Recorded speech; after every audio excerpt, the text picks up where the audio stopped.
क्या बादल चुराए जा सकते हैं? अमेरिका इजराइल पर बादल चुराने का आरोप लगा है। आपको ये थोड़ा अजीब लगेगा, लेकिन सच में बादल चुराए जा सकते हैं। आखिर बादल चुरा के लोग क्या करते हैं? तो बादल चुरा के एक कंट्री, यानी पूरे एक देश पर सूखा पड़वाया जा सकता है। यानी सूखा मतलब कि बारिश नहीं होती, वहाँ के बादल चुरा लिए जाते हैं। बारिश नहीं होती तो आखिर बादल कैसे चुराएंगे? आप सोचेंगे बादल जो आसमान में है इतनी दूर, उनको कैसे चुराएंगे? तो उनको चुराकर अपनी कंट्री में ले जाया जाता है। अब ये सब कैसे होता है, आज हम वो जानेंगे। इराकी सांसद ने संसद में कहा है, इससे पहले मिडिल ईस्ट में सूखा पड़ता है। ईरान जंग में मशरूफ हुए तो बारिश वापस आई है, क्योंकि अभी ईरान इजराइल अमेरिका वॉर चल रही है, तो इराक में प्रॉपर बारिश हो रही है। लेकिन अगर ये दोनों कंट्रीज इजराइल अमेरिका वॉर में बिजी नहीं होते तो ये मिडिल ईस्ट से बादल चुरा लेते, और बादल वो वाले बादल जो बारिश करते हैं। अब अलग अलग बादल भी होते हैं। ये नहीं पता मेरे को।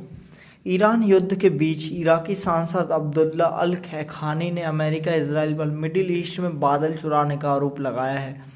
अब्दुल्ला अल खैखानी ने एक इंटरव्यू में कहा है कि संसद में नहीं, एक्चुअली इंटरव्यू में कहा है कि अमेरिका और इजराइल कई सालों से विमानों की मदद से मिडिल ईस्ट में बादलों को चुराते रहे हैं। उन्होंने कहा कि इसी कारण क्षेत्र में लंबे समय से सूखा पड़ रहा है। सांसद ने दावा किया है कि अब अमेरिका इजराइल ईरान के साथ युद्ध में मशरूफ़ है, इसलिए बारिश फिर से लौट आई। मतलब अब देख रहे हो कि एक कंट्री टेक्नोलॉजी के दम पर क्या क्या नहीं कर सकती। मतलब वो अपने देश में सूखा पड़ने से रोक सकती है, अपने देश में बाढ़ आने से रोक सकती है। मतलब क्या टाइम आ चुका है। ऐसी टेक्नोलॉजी जिनके बारे में अभी 50% लोगों को पता ही नहीं है। बयान सामने आने के बाद सोशल मीडिया पर इस दावे को लेकर चर्चाएं और अफवाहें तेज हो गई। चर्चाएं तो नहीं, लेकिन अफवाहें जरूर तेज हो गई। मौसम विशेषज्ञों ने कहा है कि ऐसी कोई तकनीक मौजूद नहीं है जिससे बादलों की चोरी की जा सके। ऐसा उन्होंने कहा, लेकिन ये झूठ भी हो सकता है। इराक मौसम विभाग के प्रवक्ता अम्र अल जबीरी ने इस दावे को ना वैज्ञानिक बताया, ना ही तार्किक। उन्होंने कहा कि पिछले साल सितंबर में ही अनुमान लगा लिया गया था कि 2026 इराक के लिए बारिश वाला साल रहेगा। विशेषज्ञों ने मौसम से जुड़े झूठे दावों और साजिश की थ्योरी से बचने की अपील की। इराकी सांसद ने आरोप लगाया है कि अमेरिकी विमान क्षेत्र में बादलों को तोड़ते हैं, जिसके कारण यहाँ सूखा पड़ता है। अब वायुमंडल में बदलाव कर सूखा पैदा करने का आरोप लगाया गया है। अब आखिर ये होता कैसे है? तो अल खैनानी ने दावा किया है कि मिडिल ईस्ट में मौसम बदलने वाले हथियार का इस्तेमाल कर सूखा पैदा किया गया। उन्होंने आरोप लगाया कि वायुमंडल में बदलाव कर जानबूझकर बारिश रोकी गई।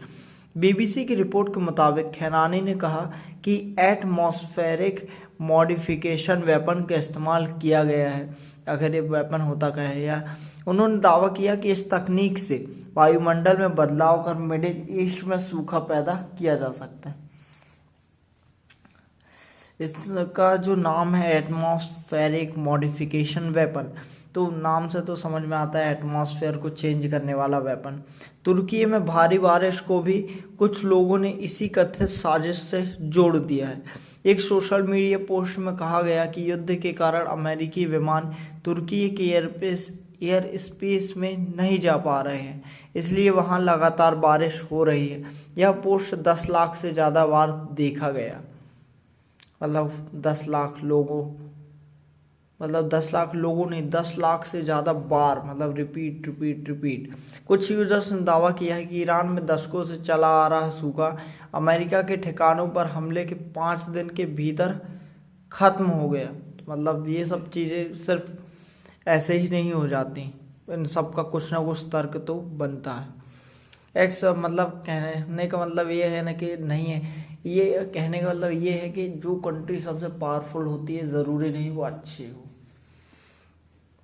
एक्सपर्ट्स का कहना है कि मौसम को नियंत्रित करने वाली तकनीक मौजूद है, लेकिन हम बारिश को नियंत्रित कर सकते हैं। एक्सपर्ट्स का कहना है कि ऐसे दावे भरोसे की कमी और जलवायु की समझ की कमी से पैदा होते हैं। वैज्ञानिकों का कहना है कि मौसम की दिशा या तीव्रता को सीधे नियंत्रित करने वाली कोई तकनीक मौजूद नहीं है, लेकिन ये थोड़ा बहुत हेरफेर किया जा सकता है, मतलब वैज्ञानिक भी मानते हैं। इसके उलट मिडिल ईस्ट में जो बढ़ते चरम मौसम के पीछे जलवायु परिवर्तन को जिम्मेदार बताया जा रहा है। संयुक्त राष्ट्र यूनिवर्सिटी के कावे मदानी के मुताबिक क्लाउड सीडिंग को राजनीतिक हथियार की तरह पेश किया जा रहा है। क्लाउड सीडिंग में बादलों पर छोटे केमिकल जैसे सिल्वर आयोडाइड कण डाले जाते हैं ताकि बारिश हो सके। देख रहे हो गाइस, ऐसी तकनीक मौजूद है। तो जैसे अभी मैंने एक लाइन पढ़ी थी जिसमें वैज्ञानिक ने कहा था कि ऐसी तकनीक मौजूद ही नहीं है, तो उन्हें लगता है नॉलेज कम है। हालांकि वैज्ञानिक कहते हैं कि इसका असर बहुत सीमित होता है। यह मौजूदा बादलों से अधिकतम 15% तक ही बारिश बढ़ा सकता है। कुछ लोग मानते हैं कि एक जगह क्लाउड सीडिंग करने से पड़ोसी इलाकों से बारिश छीन ली जाती है। बिल्कुल है, कहीं आएगी तो कहीं से जाएगी। खलीफा यूनिवर्सिटी की प्रोफेसर डायना फ्रांसिस के मुताबिक इसे ऐसे समझिए कि यह बादलों को हल्का सा धक्का देता है और मौसम को कंट्रोल नहीं करता, बस धक्का देकर एक जगह से दूसरी जगह ले जाता है। क्लाउड सीडिंग को अच्छे से देखें तो यह एक आर्टिफिशियल बारिश होती है, यानी विमान बादलों में सिल्वर आयोडाइड जैसे कर छोड़ता है, जैसा कि अभी मैं बताया। इन पर पानी जमा होकर बूंदें बनने लगता है, और जब यह पानी की बूंदें बड़ी हो जाती हैं तो ये बारिश होने लगती है और नीचे तक आते आते और छोटी हो जाती हैं। इसको क्यों इस्तेमाल करते हैं? तो सूखा से बचने के लिए इसे इस्तेमाल किया जाता है। जैसे बहुत से इलाके प्रभावित होते हैं सूखे से प्रभावित इलाकों में बारिश ला सकते हैं। भारी बारिश को पहले ही हल्का कर देने के लिए और हवा में प्रदूषण को कम करने में भी मदद करता है। इस क्षेत्र में बारिश का पैटर्न अनियमित है। विश्व मौसम विज्ञान संगठन WMO के मुताबिक हाल के दशकों में इस क्षेत्र का तापमान वैश्विक औसत से दोगुनी दर से बढ़ा है। इससे हीट वेव लंबी और ज़्यादा तीव्र हो रही है और बारिश का पैटर्न भी अनियमित हो रहा है। कुल बारिश कम हो रही है, और लेकिन जब होती है तो बहुत तेज़ होती है, जिससे फ्लैश या सूखे का खतरा बढ़ता है। एक्सपर्ट्स का मानना है कि इससे पानी को लेकर लोगों की चिंता बढ़ती है, जिससे इस तरह की अफवाहें और तेज होती हैं और लोग परेशान होते हैं। So thank you so much guys watching my video. आज हमने जाना कि क्लाउड सीडिंग क्या होती है और बादल कैसे चढ़ाते हैं। तो ठीक है, थैंक यू सो मच।